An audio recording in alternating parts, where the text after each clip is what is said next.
সুপ্রিয় দশম শ্রেণীর শিক্ষার্থী বন্ধুরা, তোমাদের প্রত্যেককে তোমাদের প্রিয় চ্যানেল লাভ ফর নলেজের পক্ষ থেকে জানাচ্ছি সুস্বাগতম।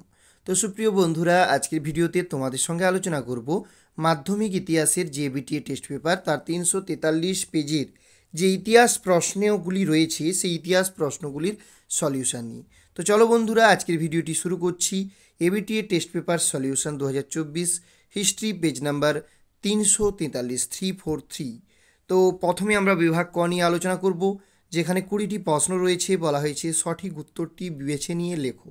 তো প্রথম প্রশ্ন রয়েছে, নতুন সামাজিক ইতিহাসের বিষয়বস্তু হলো। অপশনগুলো আমরা দেখব, ভদ্রলোক, বুদ্ধিজীবী, সাধারণ মানুষ, চাকুরিজীবী। উত্তর কী হবে? সাধারণ মানুষ। পরের প্রশ্ন, সামরিক ইতিহাস চর্চা প্রথম শুরু হয় কোথায়? উত্তর হবে ইংল্যান্ডে, না ফ্রান্সে, না জার্মানিতে, না আমেরিকায়। উত্তর হবে ক অর্থাৎ ইংল্যান্ডে। সামরিক ইতিহাস চর্চা প্রথম শুরু হয় ইংল্যান্ডে। পরের প্রশ্ন, ন্যাশনাল থিয়েটার প্রতিষ্ঠিত হয় 1862 খ্রিস্টাব্দে, 68 খ্রিস্টাব্দে, 72 খ্রিস্টাব্দে, 78 খ্রিস্টাব্দে। উত্তর কী হবে? ন্যাশনাল থিয়েটার প্রতিষ্ঠিত হয় 1872 খ্রিস্টাব্দে। ওকে, অর্থাৎ গ হচ্ছে সঠিক উত্তর। পরের প্রশ্ন, কলকাতা মেডিকেল কলেজের প্রথম অধ্যক্ষ কে ছিলেন? এখানে যে অপশনগুলো রয়েছে সেগুলো দেখব আমরা। Doctor M J Bramley, doctor H Goodip, doctor N Wallis, doctor J Grant. উত্তর কী হবে? ডক্টর এম জে ব্রামলি, অর্থাৎ ক হচ্ছে সঠিক উত্তর। কলকাতা মেডিকেল কলেজের প্রথম অধ্যক্ষ ছিলেন ডক্টর এম জে ব্রামলি। পরের প্রশ্ন, সর্বধর্ম সমন্বয়ের আদর্শ প্রচার করেছিলেন কি?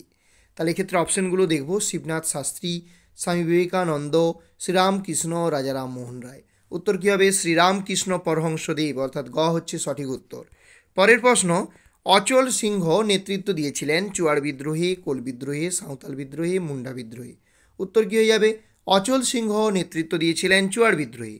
পরের প্রশ্ন, ফরাজি আন্দোলনের কেন্দ্রস্থল ছিল বাহাদুরপুর, বারাসাত, ছোটনাগপুর, রাজমহল। উত্তর কী হবে? বাহাদুরপুর, এটা ছিল ফরাজি আন্দোলনের কেন্দ্রস্থল। পরের প্রশ্ন, মোস্ট ভিভিআই প্রশ্ন, 1857 অর্থাৎ 1857 গ্রন্থের রচয়িতাকে? উত্তর হবে ডক্টর সুরেন্দ্রনাথ সেন। 1857 সুরেন্দ্রনাথ সেন। পরের প্রশ্ন, ভারতের প্রথম রাজনৈতিক প্রতিষ্ঠানটি হলো ভারত সভা, বঙ্গভাষা প্রকাশিকা সভা, জমিদার সভা, ভারতের জাতীয় কংগ্রেস। উত্তর কী হবে?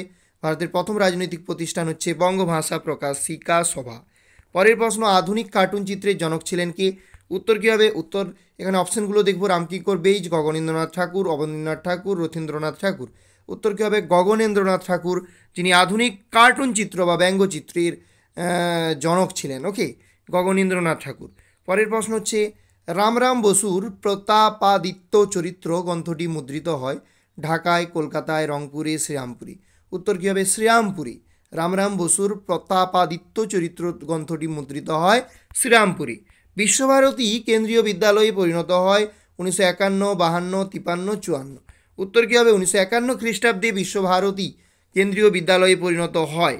পরের প্রশ্ন, সর্বভারতীয় কিষাণ সভার প্রথম সভাপতি কে ছিলেন? এক্ষেত্রে উত্তর কী হয়ে যাবে? অপশনগুলো দেখব, এনজি রঙ্গ, স্বামী সহজানন্দ, জওহরলাল নেহেরু, এস ডাঙ্গে। উত্তর কী হবে? স্বামী সহজানন্দ সর্বভারতীয় কিষাণ সভার প্রথম সভাপতি। পরের প্রশ্ন, ফ্লাউট কমিশন যুক্ত ছিল তেলেঙ্গানা কৃষক বিদ্রোহে, মোপলা বিদ্রোহে, তেভাগা আন্দোলনে, রম্পা বিদ্রোহে। উত্তর কী হবে? তেভাগা আন্দোলনের সঙ্গে যুক্ত ছিল ফ্লাউট কমিশন। পরের প্রশ্ন, মানবেন্দ্রনাথ রায় রচিত বিখ্যাত গ্রন্থটির নাম কি? অপশনগুলো, transition, Hindu Swaraj, poverty and British rule in India, Indian struggle. উত্তর হবে ট্রানজিশন। উত্তর কী হবে? মানবেন্দ্রনাথ রায় রচিত বিখ্যাত গ্রন্থ ট্রানজিশন। নারী সত্যাগ্রহ সমিতি গড়ে তোলেন মীরা দাশগুপ্ত, কনকলতা বড়ুয়া, তারপর হচ্ছে করুণা আশোবালী, বাসন্তী দেবী। উত্তর কী হবে? বাসন্তী দেবী নারী সত্যাগ্রহ সমিতি গড়ে তোলেন। পরের প্রশ্ন, অলিন্দ যুদ্ধে অংশগ্রহণকারী ছাত্রনেতা ছিলেন বিনয় কৃষ্ণ বসু, কল্পনা দত্ত, ভবানী ভট্টাচার্য, প্রীতিলতা ওয়াদ্দেদার। উত্তর কী হবে? বিনয় কৃষ্ণ বসু, যিনি অলিন্দ যুদ্ধে অংশগ্রহণকারী ছাত্রনেতা ছিলেন। পরের প্রশ্ন, মাদ্রাজে আত্মসম্মান আন্দোলন শুরু করে নারায়ণ গুরু, ভীমরাও আম্বেদকর, তারপর হচ্ছে রামস্বামী নাইয়ার, গান্ধীজি। উত্তর কী হবে? রামস্বামী নাইয়ার, যিনি মাদ্রাজে আত্মসম্মান আন্দোলন শুরু করেছিলেন।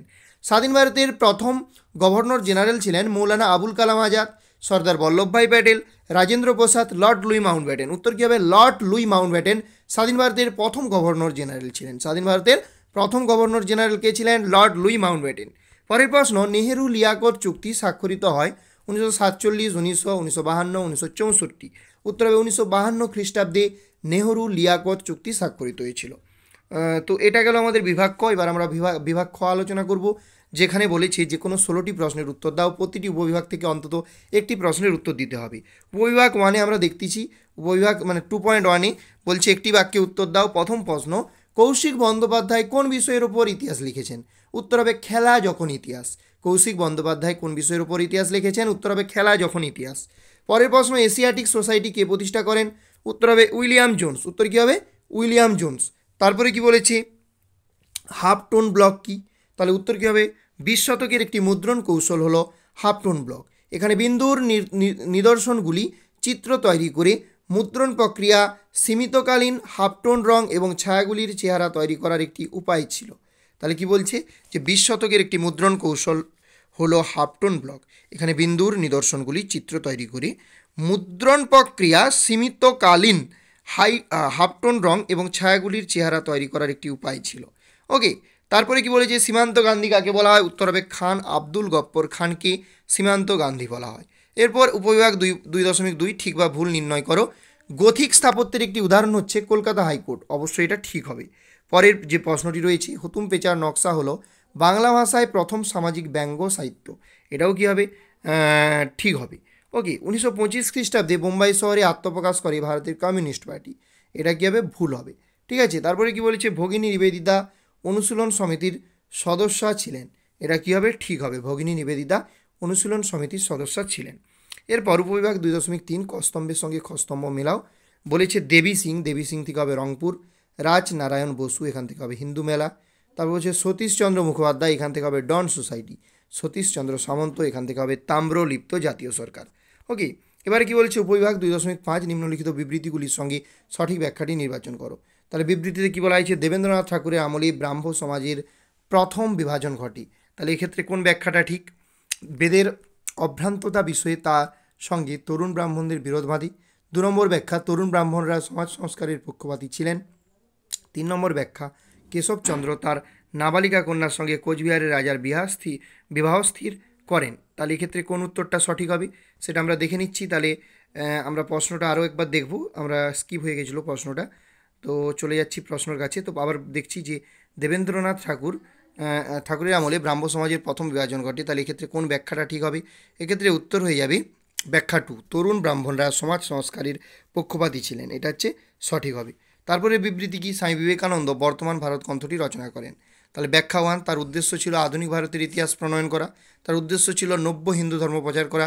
তার উদ্দেশ্য ছিল স্বাদেশিকতা প্রচার করা। তাহলে এক্ষেত্রে ব্যাখ্যা 3, অর্থাৎ তার উদ্দেশ্য ছিল স্বাদেশিকতা প্রচার করা। এটা ঠিক হবে।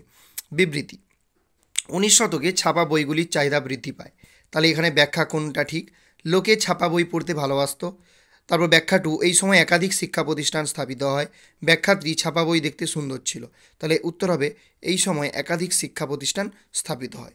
পরের প্রশ্ন, ভারতের সশস্ত্র স্বাধীনতা আন্দোলনে প্রীতিলতা ওয়াদ্দেদারের নাম স্মরণীয়।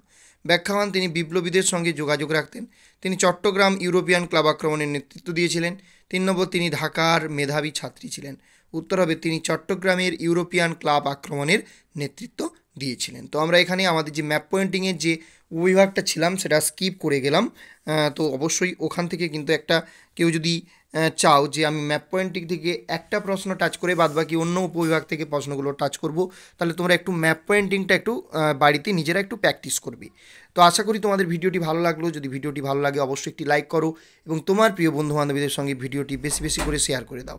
সবাইকে অসংখ্য অসংখ্য ধন্যবাদ আমাদের চ্যানেলের সঙ্গে যুক্ত হয়ে আমাদের ভিডিও দেখার জন্য। দেখা হবে পরের ভিডিওতে। জয় হিন্দ, জয় ভারত।